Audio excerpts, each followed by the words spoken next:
Last year, ZUK, which is a Lenovo-backed company, released a rather compelling Z1 model. This year, we have the Z2, a phone which costs just above $300, but it has some killer specs.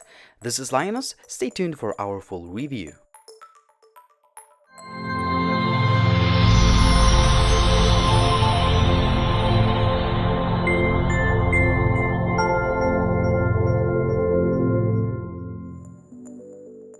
The phone ships with all the usual stuff that includes the USB-C cable, a fast charger, SIM ejector pin, and some paperwork.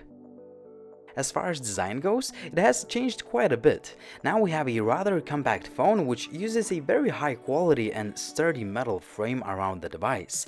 I love the fact that all the buttons and dual SIM card tray is on the right and all other stuff is on the bottom. Thus, other sides of the phone look clean. The sound quality from the loudspeaker is pretty good, but nothing we haven't heard from similarly priced phones.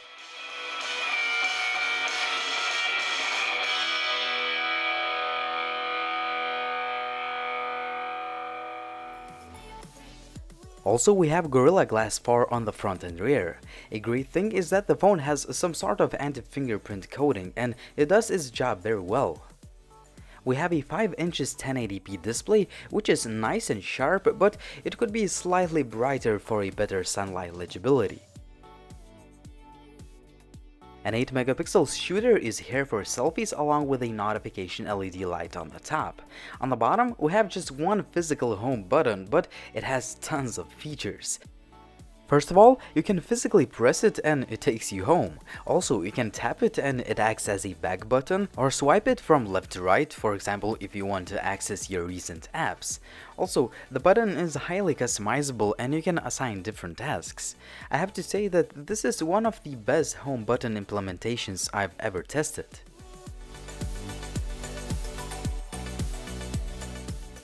Last but not least, we have a fingerprint scanner, which is accurate and it reads a fingerprint straight from the standby mode.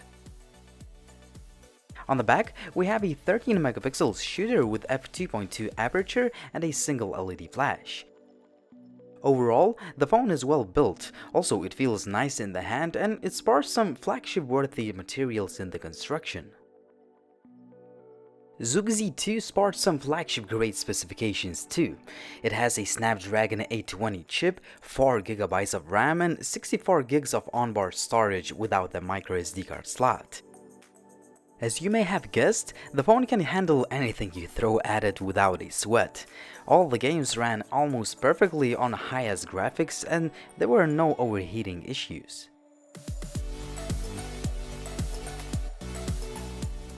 As far as user interface goes, our Chinese review unit ships with a highly customized ZUI, which is built on top of Android 6.0. As it has become usual to the Chinese implementations of Android, there is no app tray, the icons are redesigned, and there are tons of features, tweaks, and customization options. Just to name a few, you can swipe from the bottom to open up quick settings toggles, which are highly customizable. Also, you can select from a variety of fonts, skins, or use the integrated fitness tracking app, which I found to be pretty accurate, at least when it comes to counting steps. Most importantly, the user interface runs fast and fluid, and the only shortcoming is that the phone ships without Google services pre-installed, but it took me just a few minutes to install it manually. Keep in mind that resellers usually install Google services and multi-languages for you, so you don't need to deal with that yourself. When it comes to the camera, we have quite a few shooting modes, but there is no manual mode to take full control of the images you take. Also, there are some basic settings to play with. The phone can take pictures very fast, which is probably the most important aspect for most users. Also, the device triggers HDR mode automatically.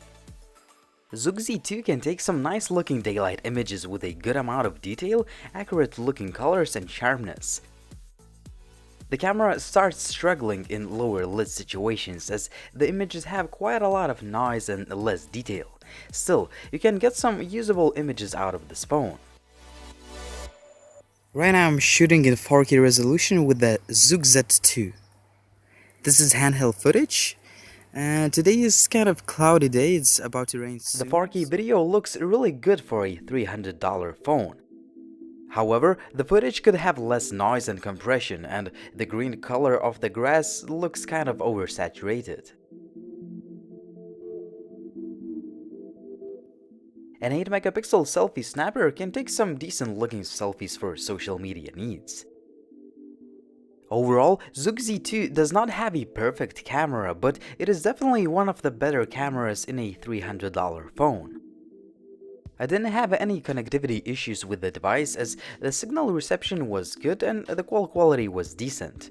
Also, the Wi-Fi worked fine and the GPS was accurate. The ZUK Z2 ships with a 3500 mAh built-in battery and it performs great. I could constantly get over 5 hours of screen on time on a mixed use, which involved using camera, browsing the web, a bit of gaming, and so on. In case you need to recharge the phone, the device ships with a fast charger and I was able to fully charge the device in 1 hour and 30 minutes. So there you have it, the ZUK Z2. The device costs just over $300 and this is actually one of the best deals at the moment. The phone sports a familiar but nice looking design with excellent build quality and the device is very compact due to its 5 inches display. Also, this phone is very powerful and it can easily handle all the latest games. In addition, the UI has tons of features and it runs fast. The phone has 64GB of internal storage as standard and the camera is pretty good. However, the display brightness could be higher to assure a better sunlight legibility. Also, the low-light camera performance could be slightly better. All in all, ZUK Z2 is a great phone. In fact, it is definitely one of the best offerings for the price of $300 US, and it does not have any major shortcomings that could be a deal breaker. It was Linus, thanks for watching, and if you want to see a more in-depth review that includes some more camera samples, benchmark results and more, please visit gizmochina.com. Also, please subscribe and check out my own TechLine HD YouTube channel for some more videos. See you soon.